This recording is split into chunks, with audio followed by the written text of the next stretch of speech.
Prenez l'exemple d'une maison vide. Elle ne sera pas confortable. Avant d'y habiter, une maison doit être meublée. Il faut des meubles pour le bureau, le salon, la cuisine, la salle de bain, des lampes, des rideaux, l'eau et de la nourriture. Alors seulement la maison est utilisable. Ici, nous avons la même pensée.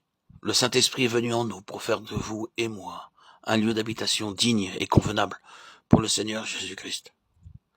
Le Seigneur Jésus-Christ désire mon corps et votre corps pour qu'il soit son temple, sa demeure. C'est un mystère et ne vient pas pour quelques jours. Il vient pour toujours.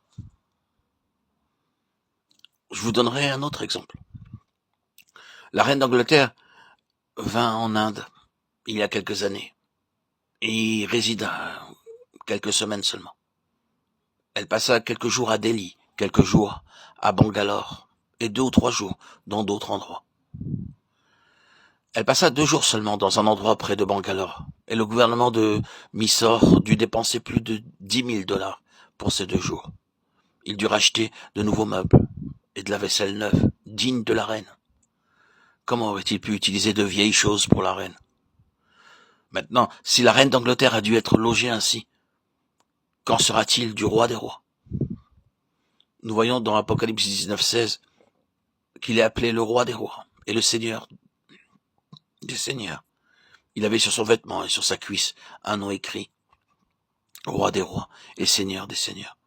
Il est digne de recevoir le meilleur accueil que manifestera en son temps le bienheureux et seul souverain, le roi des rois, le seigneur des seigneurs. 1 Timothée 6,15.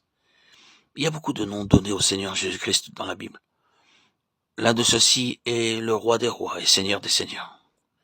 Et tout genou fléchiront devant lui, selon Philippiens 2,10. Pour que le roi céleste entre, le Saint-Esprit doit faire de mon cœur et de mon corps un lieu d'habitation convenable et digne de lui. En d'autres termes, le Saint-Esprit apportera en nous les vertus du Seigneur Jésus-Christ. Nous chantons que la beauté de Jésus soit vue en moi. Cela très peu le vivent. C'est la stricte vérité.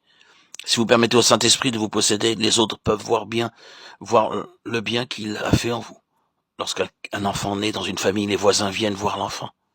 Quelques-uns disent, le bébé ressemble à la mère. D'autres disent, non, non, il ressemble au père. Les yeux peuvent être ceux du père et les joues celles de la mère. Les deux ont raison.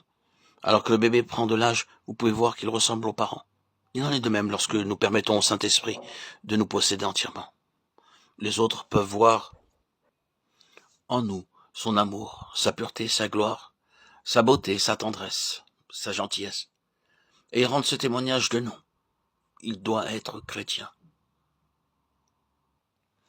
Je me souviens, il y a bien des années, dans un train bondé, un homme monta dans le compartiment et un autre fut très rude et grossi avec lui. Mais le premier homme gardait le sourire. Je dis, il doit être chrétien à la manière dont il supporte les reproches. Aussi, je l'interpellai depuis ma place et lui demandai, qui êtes-vous? Il dit, je suis chrétien. À son visage rayonnant, je sus qu'il devait être chrétien, autrement, comment aurait-il pu supporter les reproches injustifiés et les réprimandes? Le Saint-Esprit veut certainement faire resplendir sur nos visages une gloire et une beauté particulières. Mais pour obtenir cela, nous devons vouloir être possédés par lui. Alors les hommes pourront voir la lumière briller sur notre visage, une lumière qui ne peut pas être obtenue avec des poudres, du savon, de la crème ou d'autres applications extérieures. La lumière divine que Dieu nous donne nous communique la véritable beauté, et cela vient seulement par la complète possession du Saint-Esprit.